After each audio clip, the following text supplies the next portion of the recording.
to the Italian Football Podcast. Next question, Peter Lekang says, Hi Nima and Carlo. I got a question for the pod. I reviewed matchday 1 of my favourite Serie A season since I started following Calcio, the 1999-2000 season as a Lazio supporter. Also, this was the season before Euro 2000 where Italy more or less had a superstar in every position, while the bench was also pretty stacked. I found that the average number of Italians starting for the respective clubs on matchday 1 in 1999 was 7.77. Most of the clubs outside the Seven Sisters at the time started between 9 and 11 Italian players. I then reviewed matchday 1 of last season's Serie A and found that the average number of Italians starting for their respective club was 4. Most of the relegation contenders started between 1 and 4 Italians, with the exceptions of Empoli and Frosinone, who started 7 and 6 Italians respectively. I remember that the numbers of Italians starting for their respective Serie A clubs in the 2005-2006 preceding the World Cup triumph were fairly similar to the 1990-2000 season. I remember Carlo wrote some pieces on this for Goal.com post Calciopoli, where he criticised the English Premier League clubs for starting so few Englishmen, while praising the Serie A sides for starting high number of Italians. Since then, the number of Italians in the Serie A lineups have dropped drastically. Do you have any idea what has happened over the last 25 years? Clearly, Italy has players at a higher level playing for Italy, youth sides between age 17 and 21. Is the problem that the clubs don't think Italian youngsters are good anymore? Is it a fad amongst Mercato managers to just sign foreigners instead of trusting Italians? Or is it the case that most of the under 17-21 just aren't good enough for the Serie A, and thus the clubs trust foreign talent instead? If the latter is the case, there must be a broken bridge somewhere. In the 90s, so many players launched their careers in the Serie B before playing for a low to mid-table Serie A team, before they were signed by big clubs. I remember interviews with players like Pippo and Vieri where they said that Serie B broke their bones and made them into men. Are Italian youth being given a chance in Serie B these days, Nima? Apologise for the long question. Keep up the great work. It's the best Calcio pod. All the best, Petter. That is an unbelievable question. Brilliant. Thank you so much. And thank you so much for doing the research and getting those numbers, because those are really, really good numbers. And they're numbers that I'll be honest, I'll probably use. Because that really, I wish I had those exact numbers when we did the interview last week. Was it last week or the week before? With the Italy under-19, under-17 match analyst.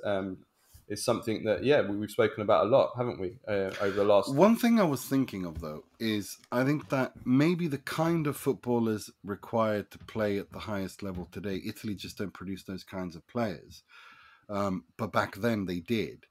That's something I agree. I think that's part of it. I do think that's part of it, because I've said this time and time again. One of the reasons why Italy has declined as a footballing force, even at international level, because as we've said, Euro 2020 was an exception to the performances of the Italy national team since the 2006 World Cup. One of the reasons why is football has changed into a game that is so reliant now on physical qualities, pressing, rather than in the past, where it was more about technical qualities, but even more so using your brain, but also being able to defend and counterattack. Defense and counterattack, which is what Italy's history has been mainly in football. Defense and counterattack. That type of football doesn't work anymore, and defense as a whole is dead, and that takes away really the biggest weapons of Italy. Italy's biggest weapons has always been, we've been the best defensively and we've been the best thinkers, best tactically. We've always been, better than everyone else at that. And we can't make use of those advantages anymore, because football has changed in a way that it doesn't allow those advantages to be used. And I've said so many times about the reasons for that, the way that the rules have changed. The offside rule has changed. The passive offside rule. It's impossible to play an offside trap now, basically. Italian teams were always the best at playing the offside trap. The things you could get away with as a defender, being football, being sneaky, all that kind of stuff. The way that the game is so much faster nowadays. That has been a disadvantage to Italy as well, because generally Italy doesn't breed physical, intense players. That's just not in our DNA. That just isn't. Other countries do have that. We don't have that. So we haven't been able to produce those kind of players. So I do think what you're saying, Nima, is true. But it's one of many reasons. Yeah, it's one of many reasons. Yeah. And another reason is obviously the Bosman ruling, but the EU. Before there was a 3 foreigner rule, and the 3 foreigner rule meant that it was actually a 2 foreigner rule in the 80s, and in the late 80s it went to a 3 foreign rule, which meant that every single club in Serie A or in Italian football were only allowed 3 non-Italians in their team. Then even into the 90s, when they relaxed that, they had a rule where of non-EU players. You could only have so many non-EU players in your team as well, and then that got relaxed as well. And then lots of teams have also found ways around that with dodgy passports and things like that. So it's more difficult now for Italians to find space. And then, of course, you've got the financial situation as well. Back then, Serie A was the richest league in the world.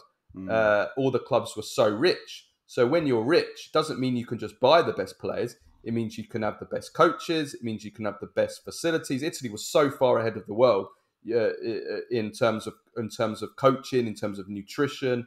Like the Milan lab, for example, is one example. Of Milan. When the Italian players used to move abroad, they used to laugh at how. I remember the Premier League in the mid-90s.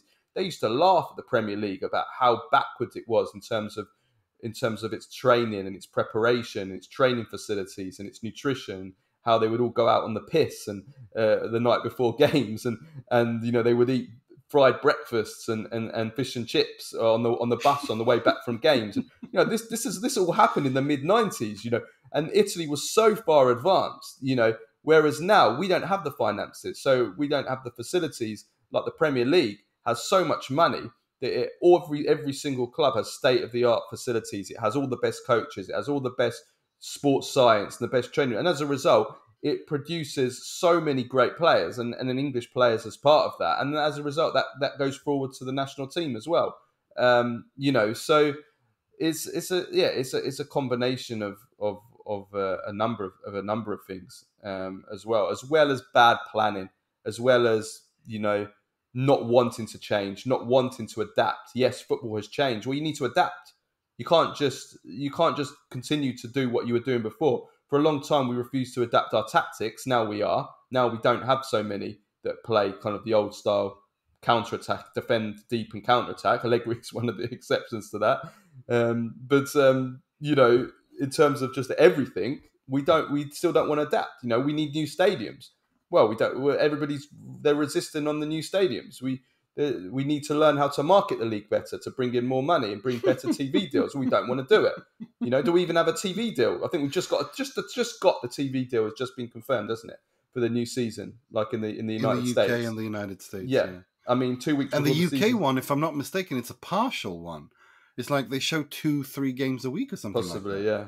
Which is insane. But everything is all part of it. It's all part of the same problem. So there'll be other stuff as well, but those numbers speak for themselves. When I say we have the best listeners in the world, this is what I'm talking about. That is just, we learn together, and this is brilliant. Thank you so much for that, Petter. That was brilliant. And also, mention the youth teams. Yeah, there is a clear problem with the pathway, which we've spoken about to death, so I don't want to go over and over it. But Serie B is not an issue. The Italians in Serie B not getting a chance, they do get chances. Italian players get chances. They get chances, but the problem is that the quality of Serie B has dropped so much, and that's all part of the bigger issue with finances, with all these other things where we haven't moved with the times. That as a result, the level of Serie A obviously has dropped a lot. The level of Serie B, and then of course Serie C, but Serie B has dropped so much, so that when even the Italians that do get chances to play in Serie B are playing at such a low level that they aren't able to develop because they're not playing at a high level. Whereas in England, for example, the Championship is a really high level. I would say it's probably about the 6th or 7th best Championship in Europe right now, and it's the second league.